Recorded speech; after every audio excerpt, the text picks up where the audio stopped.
माता पिता जिस दिन शिक्षित हो गए, बच्चों को आगे बढ़ने से कोई नहीं रोक सकता है। अब मैं ये मानता हूँ कि मैंने जो गेन किया है बच्चों को पढ़ाते हुए, कि बच्चे भले ही कितने बड़े भी स्कूल में चले जाएं, लेकिन माता पिता नहीं सीखेंगे तो फिर बच्चों को पढ़ाए कोई फ़ायदा नहीं है। हम बच्चों को पढ़ाते हैं सर, बच्चे जब बच्चे सरकारी स्कूल में, हम नीचे तक 5 क्लास तक बच्चों को पढ़ाते हैं, लेकिन बच्चे जब 8 में जाते हैं तो यहाँ से नाम कटा के फिर वहीं चले जाते हैं। अब बड़ी मुश्किल की बात है सर कि 10th क्लास में जाने के बाद बच्चों को अपना नाम लिखना नहीं आता, बच्चे अपने माता पिता का नाम नहीं, 10 आदमी का नाम नहीं लिख पाते। तो इन चीज़ों को, समस्याओं को उजागर करने के लिए हमने ये सेटअप लगाया है। आप जो देख रहे हैं कि ये बेसिकली बच्चों के लिए नहीं है, बच्चों को समझ में नहीं आएगा, प्राइमरी का स्कूल बच्चों को क्या समझा पाएगा। सही बात। लेकिन हम पेरेंट्स को समझाना चाहते हैं। आपने जो डेकोरेशन किया है सर, एक साइड में जो लिखे हैं दहेज के समस्या, दहेज के बाद की समस्या, और एक साइड लिखे हैं दर्शवन जो बेटा और बेटी का भेदभाव, उसके बारे में आपका क्या सोच बना जो इतना बड़ा चुनौती लिख दी है? सर 2 दृश्य हमने क्रिएट किया है जी। और एक दृश्य का दूसरे दृश्य के साथ लिंकअप है। लिंकअप मतलब की है कि हमने दृश्य नंबर 2 पे लिखा है दहेज प्रथा। समाज में बहुत नेता या फिर शिक्षक या फिर बहुत बार समाज में बात हुई दहेज प्रथा, दहेज प्रथा। मैं मानता हूँ दहेज प्रथा कुछ भी नहीं है। दहेज प्रथा हमारे हाथ की मैल है, जब चाहे उसको ख़त्म कर सकते हैं। सबसे बड़ी चीज़ है कि बेटियों को उसका अधिकार मिलना चाहिए। अगर बेटियों को उसका अधिकार मिल गया सर, मैं ये मानता हूँ, तो बेटियों को अधिकार मिल गया तो इसका मतलब है कि बेटियों को आपने अपने स्थान तक पहुँचा दिया, तो अब उसे अच्छे घर ढूंढने की जरूरत नहीं, अच्छा घर खुद से ढूंढते हुए आएगा। दहेज की समस्या खत्म, यानी अब वो अपना अच्छा घर ढूंढ सकती है। और अगर भविष्य में अगर उसके सामने कभी कोई कष्ट आ भी जाता है तो फिर वो अपने कष्ट को झेल लाएगी। मैं ये बात कहना चाहता हूँ कि कहाँ किस ग्रंथ में लिखा हुआ है कि क्या जब एक लड़का का लड़की के साथ शादी होता है तो क्या पति ही पहले पत्नी ही पहले मरेगी? अगर शादी के बाद अगर अपने अच्छे घर में शादी कर दिया और हो सकता है कि उसका पति पहले मर जाए और पत्नी अशिक्षित रह जाए, तो फिर अपने बच्चों का परवरिश वो कैसे करेगी? तब वो क्या होगी, दूसरे पर आश्रित होगी और दूसरे लोग समाज का उसका फ़ायदा उठाएंगे। तो मैं चाहता हूँ बेटी को इतना कैपेबल बनाए, इतना साक्षर बनाए, शिक्षित बनाए कि अगर ऐसी कुछ भी चुनौती शादी के बाद आती है तो आपका कलेजा ना फटे, आपकी बेटी कहीं भी रहे तो आपने जो शिक्षा दी है उसके काम आए। यही हमारे समाज का मुख्य मकसद है। लेकिन हमारे समाज में शिक्षा बस एक नौकरी बन के रह गई है, ये हमारा दुर्भाग्य है।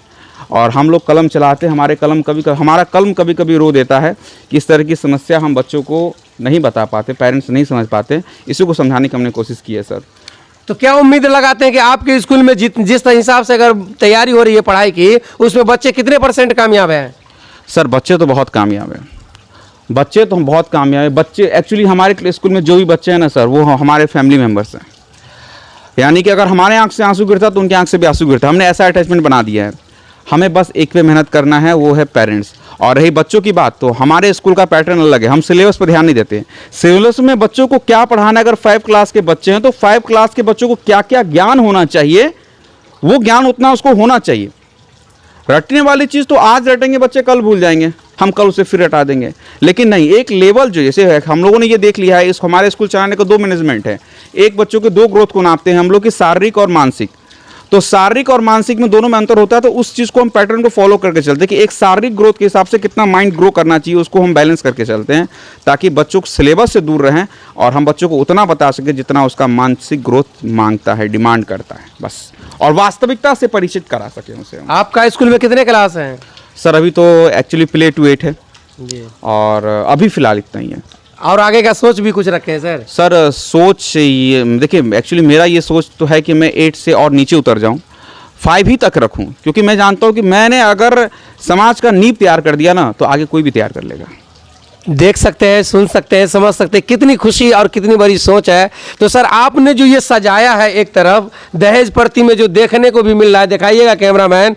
मैं यहाँ पर आने के बाद मुझे एक अजीब सी जिंदगी मिली कि एक मिट्टी का तेल लेकर के सास जो हुआ करती है समाज के अंदर, किस तरह से आपने